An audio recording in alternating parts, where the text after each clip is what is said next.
How's it going, guys? Welcome back to another episode. I'm your nerdy bearded buddy, and today we're talking about Tunic. So Tunic is an isometric action game that came out in 2022. It was developed by Isometric Corp Games and published by Finji. It's out on PC, Xbox Series, PlayStation 5, and the Switch, as well as PS4 as well. Pretty much everything, really. For reference, I've played this on the PC. Explore a land filled with lost legends, ancient powers, and ferocious monsters in Tunic, an isometric action game about a small fox on a big adventure. Stranded in a ruined land and armed with only your own curiosity, you will confront colossal beasts, collect strange and powerful items, and unravel long-lost secrets. Now, I just want to say thank you to Finji, the publisher, for providing a review code. You guys are amazing, and I really appreciate it. This game is phenomenal. So just so you're aware, I'm only going to be showing footage from the trailer and also from my early points in the game, because I went into this blind and I feel like this is the best way to go into the game. Going into it blind, not knowing much, it adds to the experience. I have seen this game since its release 2 years ago, and for 2 years I've avoided spoilers, I've avoided watching anything that would ruin the game. I've only seen the trailer a handful of times, that's it.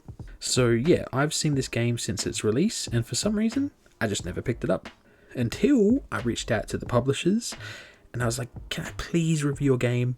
And yeah, they were awesome enough to let me grab a review code to review.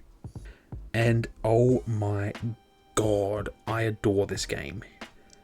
My biggest regret, like I said earlier, is not getting this sooner. Let's address the elephant in the room.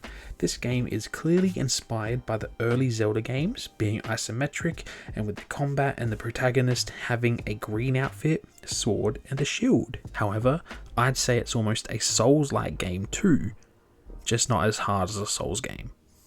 Don't get me wrong, this is still challenging, but it's very Souls inspired. When you rest at shrines, it not only saves the game and replenishes your health and abilities, but enemies respawn. This feels like such an adventure, and much like the Zelda games, it throws you into the world and just says go nuts, explore, go wherever you want, try whatever you want.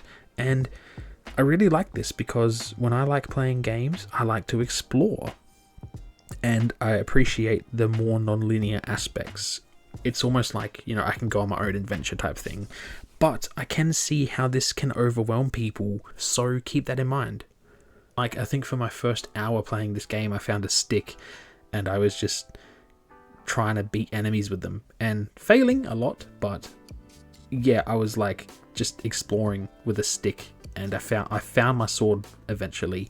But yeah, it was pretty cool. I've got to say, as soon as I found my sword, my enjoyment of the game really started to improve a lot more, and I could finally start defending myself properly and attacking rather than running. Like, because, enemies took more hits with a stick, less hits with a sword. Yeah, it's pretty cool.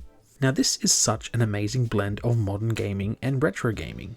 It feels so smooth and looks gorgeous with its simple style graphics. They're really endearing and so cute. Blending retro with modernism, I loved collecting the pages to the game manual. It really took me back to the PS1 and PS2 days. And honestly, if you're any gamers who are like new to gaming in this day and age, manuals are a thing of the past now. Like, it makes me feel old.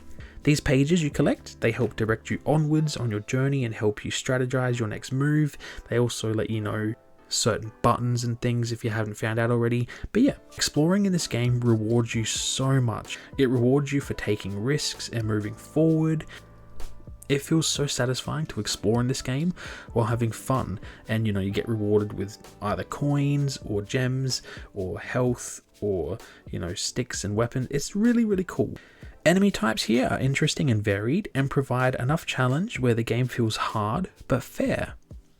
Enemies can be challenging, but once defeating them, you feel a sense of accomplishment. This is the same with bosses. They are pretty challenging, but not impossible, and they offer a huge sense of accomplishment once beating them after like 15 tries. It feels good. And this brings me to a fascinating point of interest. So for gamers who might be struggling with this type of game, you can actually turn on a no fail mode and a no stamina restrictions mode, which allows you to play the game without running out of stamina and without dying and taking damage. So it lets you and helps you get through the story. And yes, I used it. It's not bad, but I preferred the challenge. That's just me. I'm not going to knock anyone who does that, because the story, everyone should be able to experience it. So go nuts. And the background music, oh my goodness. The soundtrack is really nice, you know, from ambient noise to tense music when you're facing bosses and enemies. It's really good. My favorite was the ambient background noise as you explore. It just sets the tone so well. This game makes you want to explore and just want to keep going.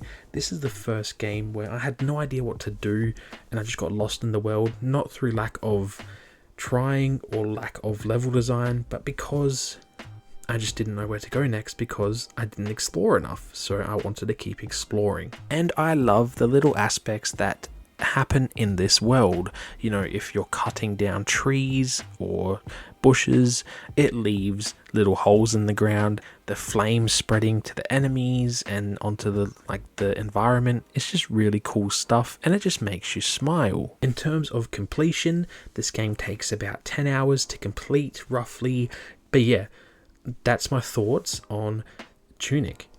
Honestly, I know it came out 2 years ago, but I'm playing it for the first time this year, and this is my game of the year.